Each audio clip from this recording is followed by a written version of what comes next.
To set up your draft, click on the Draft tab or one of the Set Up Your Draft links. First we asked how many picks will there be in this draft. We added 17 games into this system earlier, so the default is 17. You can edit this as needed. Now we need to configure the draft. At the top of the screen we have the items remaining to be done. We need to set the scheduled start time, add the draft order, and pay the draft fee. On the left side of the page we have the draft settings.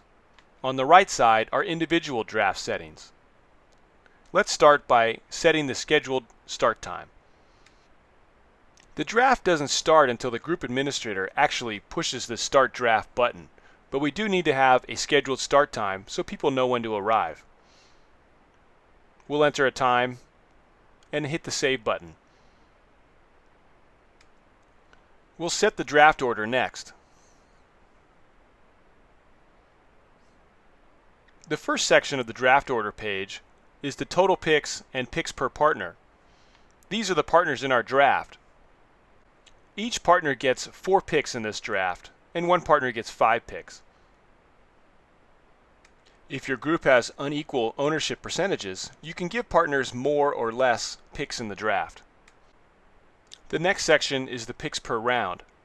Since this group has equal ownership percentages, this is straightforward. Each partner gets 1 pick per round, and the draft is completed in 4 rounds, plus 1 extra pick.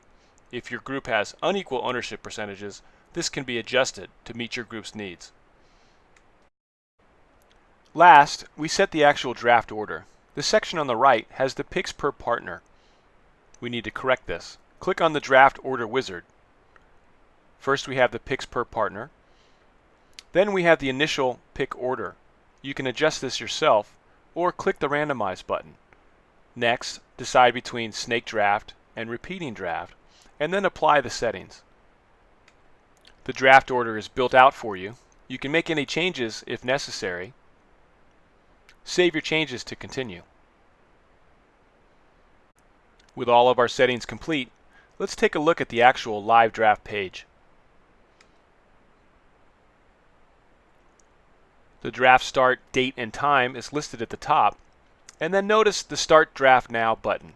Your draft won't begin until you click that button. Below that we have the draft message board. Now if you're drafting players or days or something else, your screen will look a little bit different than this. You have the Selected section. This is what's been selected in the draft already. And then below that is the Available section. These are the items that have not yet been drafted. In the right column, you have the draft status, the current picker, some of your own settings, auto draft and turn emails, and the draft order.